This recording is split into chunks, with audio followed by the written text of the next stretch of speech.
Welcome back to the 17 News at Sunrise podcast, where we share your news on your schedule. Working in the spirit of the Golden Empire, this is 17 News at Sunrise. Good morning. Right now at 5, coronavirus stimulus checks are going out, hitting bank accounts tonight and mailboxes later this week. But the fight to up those payments to $2,000 is still playing out in the Senate. We'll have the latest. Stay-at-home order extended in our region as ICU capacity dwindles to next to nothing. But for how long? And just what happens when there's no more room for patients? Plus, a special in-depth look at conditions in local nursing homes that led to deadly outbreaks of COVID-19, targeting our county's most vulnerable, and what health officials fear about this winter. This is Wednesday, December 30th, 2020. Good morning, 5 a.m. Good to have you with us. I'm Maddie Jansen, anchoring from here at home in Tehachapi. Taylor Schaub is holding down the fort in studio. And we are starting off very chilly up here in the mountain areas. 21 on my weather gauge here. And I've also heard Kevin talk about possibility for some fog around the area. Yeah, Kevin talked about it yesterday, maybe a little fog this morning. Yesterday was a little cloudy. Kevin, what's the forecast going to look like for this morning and beyond? Well, we thought we'd get a little bit more fog this morning, but we did see some cirrus clouds move in overnight, and that is limiting the fog formation. So there's really no fog to talk about this morning. That's a good thing. There's a few patches north of us, but for the Bakersfield area in Kern County, just haven't seen it, and let's hope it stays that way. It makes for a better commute. You can see here on the satellite and radar just that band of high clouds that push through overnight, and that's all it takes to really help us in terms of fog. It is a cool start, 38 degrees. Light wind out of the southeast at 5 miles per hour. And as we take a look at the day here, mostly sunny skies expected. We'll be back into the mid-50s, and that's where we should be this time of year. 19 degrees in Tehachapi, so Maddie's 20 degrees is being verified. 19 out at the airport. A calm wind right now. Visibility is good. As we take a look at the temperatures, you can see this afternoon we'll be rising into the upper 40s, possibly hitting 50 degrees. We're still tracking the chance of rain, but when will it arrive? We'll talk more about that coming up in just a bit. All right, thanks, Kevin. We begin this hour with the latest on the coronavirus pandemic here in Kern County. Yesterday, Kern Public Health reported 2 new deaths and 766 new cases. That brings our total number of cases in our area to more than 67,000. More than 33,000 people are isolating at home with an active case of the virus. That's nearly half the total number of people infected.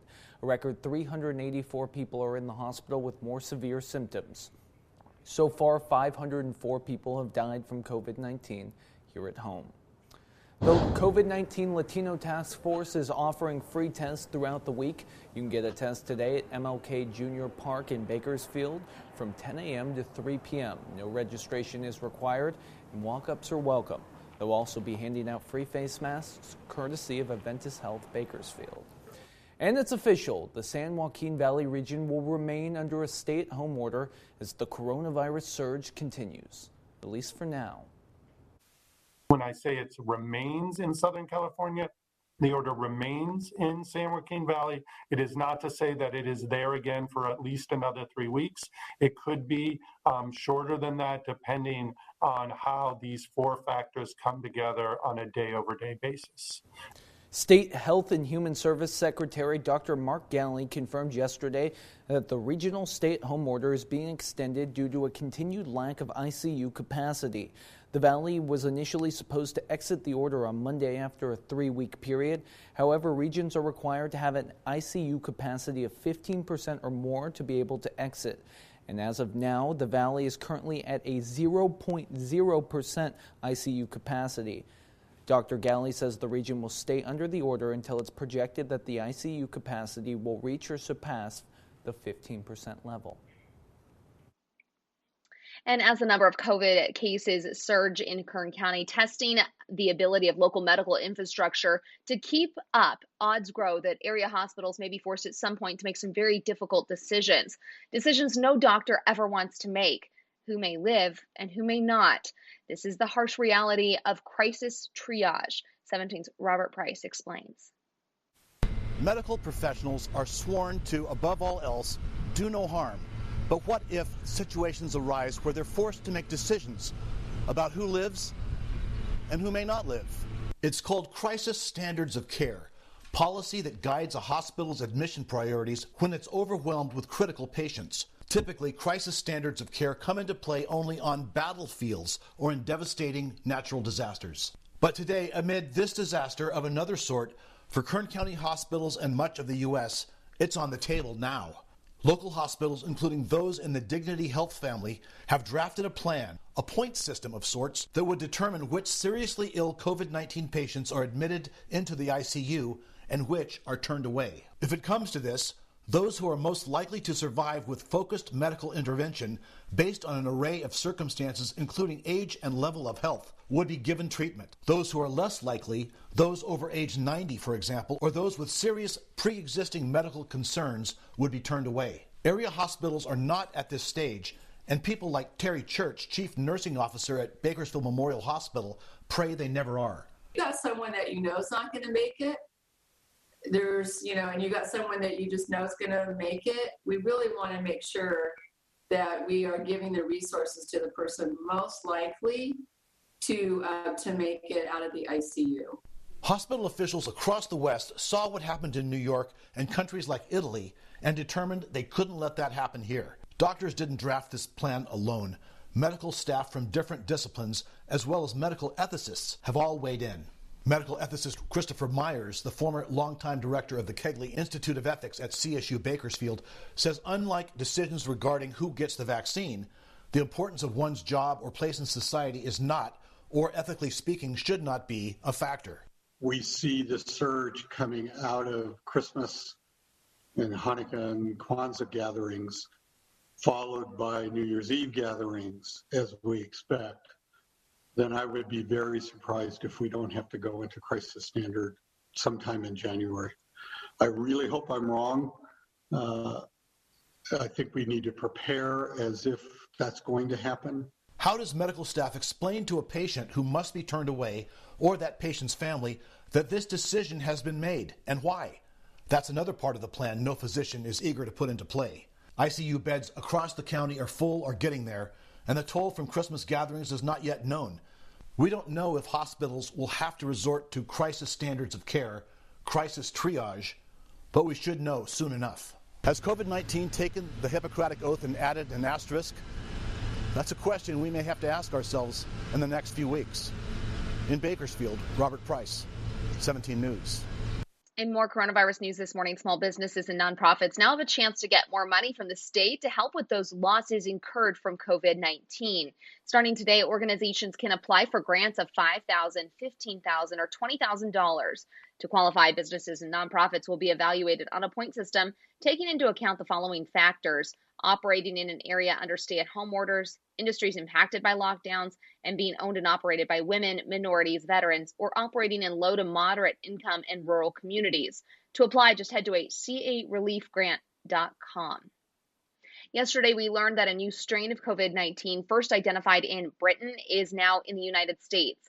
Colorado is reporting its first case of a COVID-19 variant that's said to be more contagious, although the symptoms are no more severe. Governor Jared Polis, along with the state health officials, made the announcement yesterday. They confirmed that a man in his 20s is isolating in Elbert County with the COVID-19 variant known as B117. The man has no history of travel to the UK. The Colorado's state lab is the first in the U.S. to identify the variant through analysis of testing samples, and they're working to identify other potential cases. Scientists believe the currently approved vaccines will be effective against this variant. The governor, along with state health officials, will provide additional details at a briefing later today. This comes as the number of coronavirus cases in children has hit a new milestone. More than 2 million kids have tested positive for COVID-19 since the onset of the pandemic. That's according to a new report from the American Academy of Pediatrics and the Children's Hospital Association. The report shows that since November 12th, there has been an increase of 1 million COVID-19 cases in children. The data shows nearly 179,000 new pediatric cases were reported last week, and children represented about 12% of all COVID-19 cases. Your check may be on its way. The U.S. Treasury says coronavirus stimulus payments are going out, hitting bank accounts today and mailboxes later this week. But how much will people end up getting? That's still to be determined. NBC's Chris Ballone is in Capitol Hill with the latest. Good morning, Taylor. The first deposit Americans will see is $600. Senate Democrats want to vote on a bill which would increase that amount, but they may never get the chance. Ready? I'm ready. On a day when Vice President-elect Kamala Harris got the coronavirus vaccine and urged Americans to do the same, President-elect Joe Biden slammed President Trump's effort to get people vaccinated quickly and detailed his plan to vaccinate 100 million people in 100 days. I'm going to use my power under the Defense Production Act when I'm sworn in order private industry to accelerate the making of the materials needed for the vaccines as well as protective gear. On Capitol Hill, despite support from President Trump, Senate Democrats and a handful of Senate Republicans, efforts to raise coronavirus relief payments appear to be going nowhere. Senate Majority Leader Mitch McConnell blocked the Democrats' first attempt to pass a House-backed bill. Is there objection to the modification? Object. Objection is heard. Then McConnell introduced a bill to raise the payments, but included two other provisions, pet causes championed by President Trump unrelated to COVID relief, which Democrats will likely not agree to. Minority Leader Chuck Schumer calling it a blatant attempt to deprive Americans of a $2,000 survival check. It sets up a Senate showdown today on a vote to override the president's veto on a key military spending bill. I would urge my colleagues to support this legislation one more time. Vermont Independent Bernie Sanders vowing to block the military bill until senators get to vote on increasing the stimulus checks. Time is running out. This session of Congress ends on Sunday. If Congress passes a law which increases the amount of stimulus money, the Treasury Secretary said people who initially get $600 will get a second payment to make up the difference. In Washington, Chris Pallone, 17 News. KGET Business Watch is brought to you by Grapevine MSP Technology Services, the Valley's leading IT service provider. Welcome back in your 17 Business Watch now. Dunkin' wants to help you run across the 2020 finish line with an extra boost.